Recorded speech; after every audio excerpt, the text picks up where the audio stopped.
हमारा fourth chapter है differential equation का और हम लोग 4.4 जो है अब स्टार्ट किए। तो इसके अंदर जो हमने फर्स्टली चीज़ चेक करनी है, हमारे पास है higher order linear differential equations हमें चैप्टर 4 के अंदर सॉल्व करनी है। उनके लिए हमें कुछ चीज़ें जो है वो पहले से अपने पॉइंट्स को क्लियर करना है। पहला तो ये है कि हमारे इक्वेशन के कांस्टेंट कोफिशिएंट्स होंगे, ठीक है। सेकेंडली हमारे पास ये है कि हमारा जो लेफ़्ट हैंड साइड है वो हम लोग उसे कॉम्प्लीमेंट्री फंक्शन कहेंगे और जो कि हम लोग एक करेक्टरिस्टिक इक्वेशन के थ्रू उसके आंसर उसे सॉल्व करेंगे, ठीक है। अब ये कैसे करना है ये हमें एक्सप्लेनेशन जो है जब हम लोग क्वेश्चन सॉल्व करेंगे तो हमें ज़्यादा अच्छे से पता चल जाएगा, ठीक है। और राइट हैंड साइड के लिए हमारे पास दो मेथड्स हैं, जिनमें से एक मेथड अभी हमने करना है सॉल्व और एक को फ़िलहाल हमें नहीं देखना। हम लोगों को इस वक्त जो मेथड देखना है वो है मेथड ऑफ अनडिटरमाइंड कोफिशिएंट्स, ठीक है। इस चीज़ के लिए हम लोग अगर देखें तो ये सिर्फ लिमिटेड काइंड ऑफ हमारे जो डिफरेंशियल इक्वेशंस हैं उन तक काम किया जा सकता है। उसके अलावा जितनी भी होंगी उन पे हम लोग काम नहीं कर सकते। सपोज़ हमारे पास कोई राइट हैंड साइड पे कांस्टेंट है, सपोज 7 है, 5 है, 2 है, कुछ भी हम उस पे काम कर सकते हैं। ये वाला मेथड जो है अप्लाई कर सकते हैं। हमारे पास पोलिनोमियल है, एक्स स्क्वायर है, एक्स है, एक्स की 4 है, एक्स की 10 है, हम लोग इन पे भी ये मेथड अप्लाई कर सकते हैं। एक्सपोनेंशियल फॉर्म में हम वहाँ पे भी कर सकते हैं और अगर हमें कोई ट्रिग्नोमेट्रिक फंक्शन यानी कि एंगल्स के फॉर्म में दिया गया हम तब भी ये वाला मेथड यूज़ कर सकते हैं। सेकंड मेथड को अभी हमें देखना ही नहीं, तो हम लोग सिर्फ उसका नाम हमें पता चल जाएगा, method of variation of parameters, ठीक है। Let's get started with our first method जो कि हमारे पास है डिटर्मिनेशन ऑफ कोफिशिएंट्स, ठीक है। Basically a y double prime यानी कि double derivative plus b y prime plus c y is equal to g of x. Somehow हमारे पास कुछ इस तरह की इक्वेशन है हमारे पास हमारी हायर ऑर्डर डिफरेंशियल इक्वेशन की, जिन्हें अभी हमें सॉल्व करना है। हमारे पास ये वाले लेफ्ट हैंड साइड हमने अभी कहा है हमारे पास कॉम्प्लीमेंट्री फंक्शन जो है वो कहलाएगी और जो हमारी राइट हैंड साइड है उसे हम लोगों ने सॉल्व करना है, ठीक है। अब इसे भी सॉल्व करना है लेकिन इसके लिए हमारे पास करेक्टरिस्टिक इक्वेशन जो है हमें उसके थ्रू इसे सॉल्व करना है। अब हमारे पास ये होमोजीनियस इक्वेशन है, इस तरफ वाली इक्वेशन जो भी होगी उसे हम लोग होमोजीनियस इक्वेशन कंसीडर करेंगे।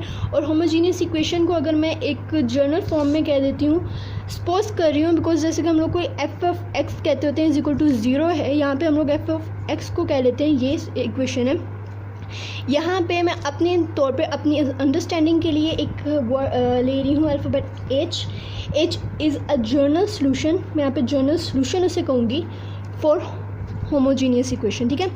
अब होमोजीनियस इक्वेशन मैंने अपनी लेफ़्ट हैंड साइड को कहा है कि ये मेरी होमोजीनियस इक्वेशन, तो मैं यहाँ पे एच अप्लाई कर देती हूँ, मतलब सब्स्टिट्यूट कर देती हूँ, a h double prime plus b h prime plus c h is equal to 0। और हमारी जो होमोजीनियस इक्वेशन होती है उसकी राइट हैंड साइड हमेशा 0 होती है।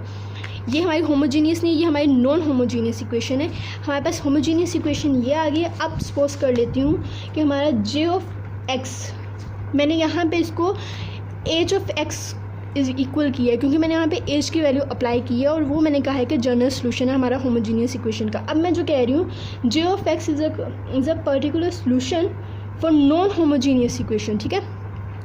और वो हमारे पास हायर ऑर्डर जो होते हैं ना उन इक्वेशंस के लिए हम लोग यूज़ करें। अब हमें जब जे ऑफ एक्स की बात कर लेते हैं और एच ऑफ एक्स की बात करते हैं तो हम लोग इस इक्वेशन के अंदर ही पुट करके देते हैं। ये वाली जो हमारी इक्वेशंस थी, अभी जी ऑफ एक्स को हम साइड पर रख लेते हैं, ठीक है।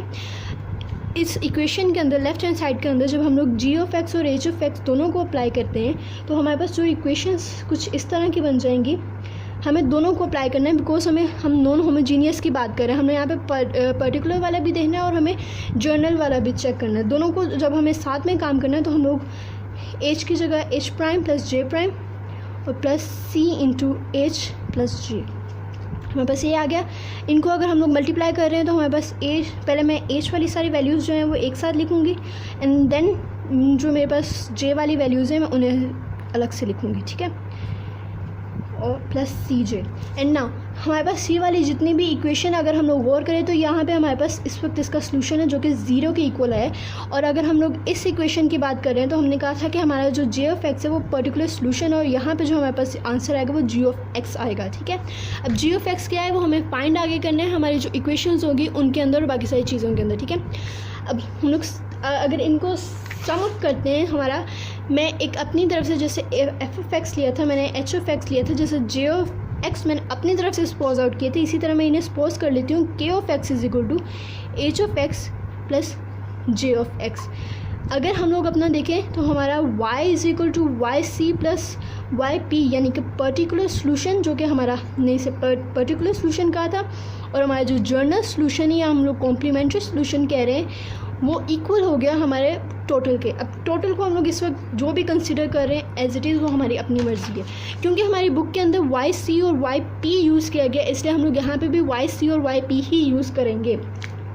अभी हमारे पास द मोस्ट जनरल सोल्यूशन आ गया हमारे नॉन होमोजीनियस के लिए, और ये हायर ऑर्डर डिफरेंशियल इक्वेशंस हैं, ये लीनियर हैं लेकिन ये फर्स्ट ऑर्डर डिफरेंशियल इक्वेशंस नहीं है। अब हमें इनको सोल्यूशन कैसे करना है और हमारे पास इक्वेशंस किस तरह से आएंगी हम लोग वो देख लेते हैं। फर्स्टली एग्जांपल ले लेते हैं कि हम अपने पॉलिनोमियल की, यानी कि हमारे पास पॉलिनोमियल होगा, हमारे पास कांस्टेंट होगा या एक्सपोनेंशियल होगा, जो भी होगा, तो हम लोग फर्स्टली अपना जो करेंगे solve, we will start with a polynomial. Suppose out हमारे पास राइट हैंड साइड दी गई है 3y prime minus 4y is equal to 4x square. Somehow हमारी इक्वेशन जो होगी वो कुछ इस तरह की होगी, इसे मैं नंबर 1 इक्वेशन कंसिडर कर लेती हूँ, बिकॉज आगे हमें इसके अंदर वैल्यू जब सब्स्टिट्यूट करनी है तो हमारे लिए ईजीनेस हो जाएगी। फर्स्ट ऑफ ऑल हम लोग लेफ्ट हैंड साइड देख लेते हैं कि हमें लेफ्ट हैंड साइड कैसे सॉल्व करनी है। हमें लेफ्ट हैंड साइड जो है वो हमें कैरेक्टरिस्टिक इक्वेशन के थ्रू सॉल्व करनी है। अब कैरेक्टरिस्टिक इक्वेशन क्या है और हमें किस तरह सॉल्व करना है, तो यहाँ पे हम लोग सब्स्टिट्यूट करेंगे कोई भी एक अलजेब्रिक वैल्यू या अलजेब्रिक इक्वेशंस को जिस तरह हम करते हैं, बेशक हम लोग कोई भी उसके अंदर इनिशियल वैल्यूज़ हमारे पास हैं, जर्नल इक्वेशन है या फिर हमारे पास रियल और कॉम्प्लेक्स वैल्यूज़ आ रही हैं, तो हम लोग जिस तरह एक अलजेब्रिक इक्वेशन को सॉल्व करते हैं यहाँ पे भी हमें उसी तरह से सॉल्व करना है। मैं यहाँ पे इसकी जगह r सब्स्टिट्यूट कर रही हूँ, y डबल डैश की जगह r square minus 3r minus y 4, okay. And ये क्योंकि ये होमोजीनियस है तो इज इक्वल टू 0 आ गया। अब इनके अगर हम लोग फैक्टर्स बनाते हैं तो हमें इजीली पता चल जाता है कि हमारे पास r minus 4 and r plus 1, okay, हमारे पास फैक्टर्स बन जाते हैं इक्वल टू 0। हमारे पास फर्स्ट वैल्यू आ रही है r is equal to 4 and second value आ रही है r is equal to minus 1। हमारे पास दो वैल्यूज़ आ गई। अब इनको हमें राइट डाउन कैसे करना है, वो हमें कुछ इस तरह लिखना है, वाई सी, बिकॉज हम लोग यहाँ पे कम्प्लीमेंट्री के लिए c यूज़ कर रहे हैं, c1 e की पावर। अब e की पावर के अंदर हमें इन वैल्यूज़ को सब्स्टिट्यूट करना है। अब किस तरह करना है, 4 हमारे first value with x and second one will be c2 e की माइनस x। माइनस का सिंबल हम लोग लाजमी साथ लगाएंगे, ठीक है। And this is our homogeneous equation. हमें लेफ्ट साइड जो है वो प्रूफ की है एंड ये हमने कैरेक्टरिस्टिक फॉर्मूले के इक्वेशन के थ्रू सॉल्व की है और ये हमारी होमोजीनियस इक्वेशन आ गई, यानी कि हमारे पास एक साइड आ गया जो कि हमें दोनों साइड्स चाहिए, यानी कि वाई सी प्लस वाई पी दोनों चाहिए, हमें सिर्फ अभी एक मिला है। And now right hand side की अगर हम बात करते हैं तो यहाँ पे हमारे पास है एक पोलिनोमियल वैल्यू, ठीक है। अब जब हमारे पास पोलिनोमियल वैल्यू तो हम सपोज कर लेते हैं Y P is equal to, क्योंकि हमारे पास सिर्फ एक कोई भी हमारे पास दिया गया है, आंसर जो है हमारे पास इस वक्त हम लोग हमने जो लिया है वो हमारे पास है 4x स्क्वायर, तो मैं सिर्फ एक ले रही हूँ x स्क्वायर के साथ। अब 4 क्या है, वो कांस्टेंट वैल्यू है, इसलिए मैंने उसको साथ नहीं लिखा, सिर्फ x स्क्वायर लिखा है। And the second one is, क्योंकि हम आगे भी सारा लिखेंगे, बेशक इनकी वैल्यू 0 होगी एंड देन वो समअप करके हमारे पास वही चीज़ आ जाएगी, हमें लेकिन इक्वेशन अपनी पूरी लिखनी है हमें पर्टिकुलर सोल्यूशन के लिए। नाउ मुझे अगर मैं अपनी इक्वेशन देख रही हूँ, मुझे इसके अंदर सब्स्टिट्यूट करनी है ये वैल्यूज़, तो यहाँ पे मुझे उनके डेरिवेटिव्स लेने पड़ेंगे, यानी कि ये मेरे पास सिंपली आ गया y की वैल्यू एंड नाउ मुझे इसका फर्स्ट डेरिवेटिव लेना है। अगर मैं फर्स्ट डेरिवेटिव ले रही हूँ तो मेरे पास 2ax प्लस b आ जाएगा and second derivative will be 2a, okay. मेरे पास तीनों वैल्यूज़ आ गए हैं। अब मैं इनको सब्स्टिट्यूट करूँगी इक्वेशन नंबर 1 जो कि मैंने इसे कंसीडर किया था, ओके। जब मैं इन्हें करूँगी सब्स्टिट्यूट तो मेरे पास आ जाएगा 2a minus 3 into 2ax plus b and minus 4 into ax square plus bx plus c and is equal to 4x square. इन्हें हम लोग ओपन कर लेते हैं, 2a minus 6ax minus 3b minus 4ax square minus 4bx minus 4c is equal to 4x square.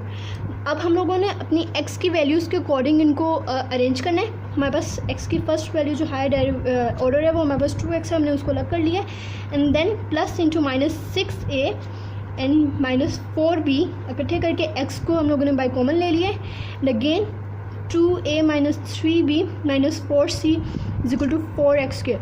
अब completely हमें comparison करना है इस वाली साइड से इसका, तो हमें यहाँ पे बाकी जो हमारे पास मिसिंग वैल्यूज़ हैं हम लोग वो भी लिख लेते हैं। 0x प्लस 0, ऑब्वियसली हमारा ये लिखने से कोई फ़र्क नहीं पड़ेगा अपनी इक्वेशन के ऊपर। इट इज़ बेसिकली कि हम लोग 0 के साथ कोई भी चीज़ मल्टीप्लाई करेंगे वो अगेन 0 ही हो जाएगी। Now compare both sides, okay. जब हम कंपेयर कर रहे हैं तो फर्स्टली हम लोग एक्स स्क्वायर वाली कर लेते हैं। Minus 4a is equal to 4, क्योंकि एक्स स्क्वायर और एक्स स्क्वायर आपस में कट हो जाएंगे तो हमें वो लिखने की ज़रूरत भी नहीं है। a is equal to minus 1, okay. हमारे पास a की वैल्यू आ गई। सेकेंडली हम कंपेयर कर रहे हैं minus 6a minus 4b is equal to 0 and a की वैल्यूज़ के अंदर सब्सटीट्यूट कर देते हैं। Minus 1 minus 4b is equal to 0, 6 minus 4b is equal to 0। इसको अगर मैं सम अप कर रही हूँ तो मेरे पास जो वैल्यू आ रही है वो है 3/2। हमारे पास b की वैल्यू आ गई, हमारे पास a की वैल्यू आ गई। Now the other thing is कि हमें अपनी c की वैल्यू भी चाहिए। 2a minus 3b minus 4c is equal to 0। Again ये 0 के इक्वल। अब हमारे पास a की और b की दोनों की वैल्यूज़ आई हुई हैं, तो इसलिए मैं डायरेक्टली उन्हें सब्सटीट्यूट कर दूँगी। एक दफ़ा मैं लिख के बता देती हूँ कि उनकी वैल्यूज़ हैं क्या। Minus 4c is equal to 0 and then sum up करते हैं तो माइनस 13/8 जो है हमारे पास c की वैल्यू आ जाएगी। अब जो करना है हमें काम वो ये है कि हमें इक्वेशन जो है yp क्रिएट करनी है।